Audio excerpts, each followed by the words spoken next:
Hello guys, നമുക്കൊരു Pooram blog കാണാം guys. അങ്ങനെ അമ്മയുടെ വീട്ടിലേക്ക് ഞങ്ങൾ രണ്ടാളും കൂടി പോവാണ്. ഞങ്ങളോട് 10 മണിയാകുമ്പോഴേക്കും വരാൻ പറഞ്ഞാൽ ഞങ്ങൾ വന്ന് പോയത് 1:30 മണിയായപ്പോഴാണ്. അപ്പം അമ്മയുടെ വീട്ടിലേക്ക് നടന്നുകൊണ്ടിരിക്കുകയാണ്. അങ്ങനെ നല്ല വെയിൽ, എന്നെ നന്നായിട്ട് വെയിൽ നല്ല ഇഷ്ടമായതുകൊണ്ട് എന്നെ കിസ് ചെയ്തുകൊണ്ടിരിക്കുകയാണ് വെയിൽ.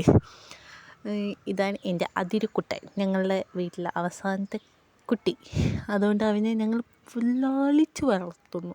അതുകൊണ്ട് തന്നെ അവന് കൊഞ്ചലും ഞങ്ങളോട് ഉള്ള സ്നേഹം ഇതൊക്കെയാണ് അവൻ എക്സ്പ്രസ് ചെയ്തുകൊണ്ടിരിക്കുന്നത്. കണ്ടോ, അവൻ്റെ ക്രിയേറ്റിവിറ്റി തന്നെ ബാക്കിൽ കാണാൻ പറ്റുന്നത്.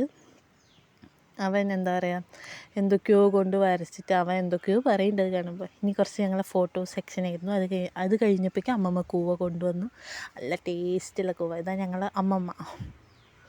അങ്ങനെ ഇവനായിട്ട് കുറച്ച് റെയിലെടുക്കാൻ വിചാരിച്ചിരിക്കുമ്പോൾ ഈ ചക്കൻ റെയിലെടുക്കാനും വരുന്നില്ല. അങ്ങനെ കുറച്ച് പൂക്കിയായിട്ട് എടുക്കാൻ നോക്കുമ്പോൾ ഈ ചക്കനാണെങ്കിലോ വരുന്നില്ല. ഈ ചക്കന് മടിയാണ്. ഈ ചക്കനോട് കുറച്ച് പോസ് കാണിക്കാൻ പറഞ്ഞാൽ ഓൻ കാണിക്കുന്നു, വേണ്ട എന്തൊക്കെയോ കാണിക്കുന്നു. നീ പൂക്കി കാണിക്കാൻ പറഞ്ഞാൽ ഇതെന്താ അങ്ങനെയുള്ള മൈൻഡാണ്. ഇതെന്തൊക്കെയാണ് ചെയ്യേണ്ട. അപ്പോഴേക്കും ബാക്കിൽ കൂടെ ഒരാൾ ഇത് ഞാൻ ഇപ്പം ശരിയാക്കി തരാമെന്ന് പറഞ്ഞിട്ട് വന്നു. ഓൻ കാണിച്ചത് കണ്ടോ, രണ്ടിനും അറിയില്ല. അങ്ങനെ ഫുഡ് കഴിച്ച് കഴിഞ്ഞിട്ട് ഞങ്ങൾ പൂരപ്പറമ്പ് പോയി. പോകുമ്പോൾ വലിയ തിരക്കൊന്നുമില്ല പൂരം. അത് കഴിഞ്ഞപ്പോഴേക്കും നല്ല തിരക്കായി.